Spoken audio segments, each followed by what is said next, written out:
दोस्तों आप लोग जानते होंगे कि नौनाहरा थाना में एक सियाराम उपाध्याय नामक व्यक्ति की हत्या हो जाती है परिवार वालों के अनुसार।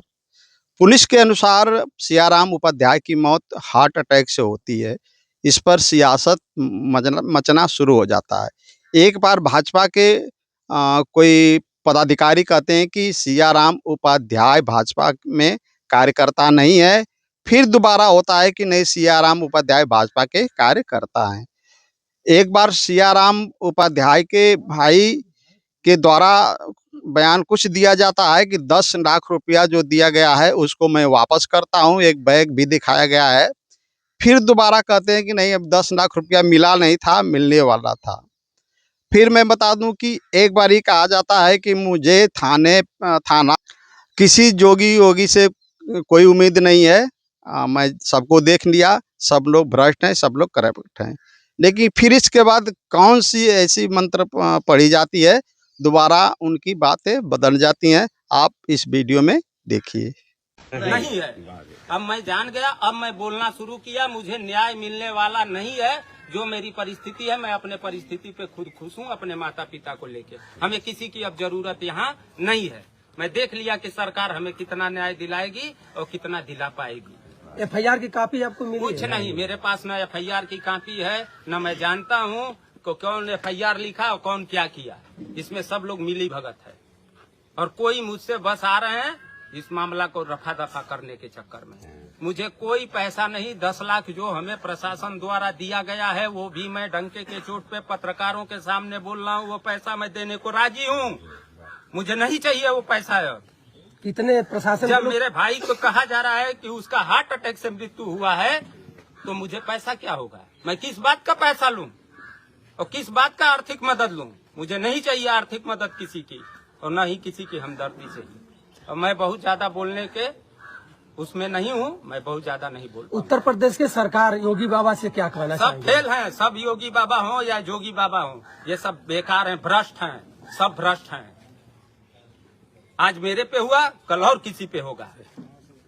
ये सब भ्रष्ट हैं और मिली भगत साजिश है। यानी पुलिस की रवैया से और पुलिस की कार्रवाई पर संतुष्ट नहीं, एकदम नहीं संतुष्ट हैं। अब एकदम नहीं संतुष्ट हैं। अब तक मुझे आश्वासन दिया जा रहा था कि पुलिस प्रशासन द्वारा उचित कार्रवाई होगा, जो इसमें दंडनीय होगा उसको जो है सजा दिया जाएगा मेडिकल रिपोर्ट आने के बाद। अब यह कहा जा रहा है कि उसका हार्ट अटैक से मृत्यु हुआ और कई समाचारों में यह चलाया जा रहा है। मैं इस कार्रवाई से थोड़ा भी संतुष्ट नहीं हूँ। धन्यवाद जी। ये गलत बात है कि मैं योगी जी के बारे में गलत कह रहा हूँ। मैंने यहाँ के पदाधिकारियों से, मैं बीजेपी का ही कार्यकर्ता हूँ और मेरा पूरा परिवार जीवन भर से बीजेपी का ही है। जो लोग कुछ गलत बोले थे और यहाँ हंगामा जो चल रहा है, ये देख के मेरा मन बहुत दुखी हुआ था। इसके लिए मैं बोला था, मैं योगी जी के लिए खिलाफ नहीं बोला था और ना ही कभी बोलूँगा। और हमें न्याय बाबा ही दिलाएंगे। सबको न्याय बाबा ही दिलाते हैं और हमें भी न्याय बाबा ही दिलाएंगे। एक चीज उसमें बोले हैं कि जो प्रशासन द्वारा 10 लाख रुपए दिया गया। अभी जो प्रशासन की बात आ रही है, आपने कहा था कि 10 लाख रुपए मैं वापस कर दूंगा। हाँ। अगर मैं कहूँ क्या प्रशासन से आपको 10 लाख रुपए मिले हैं?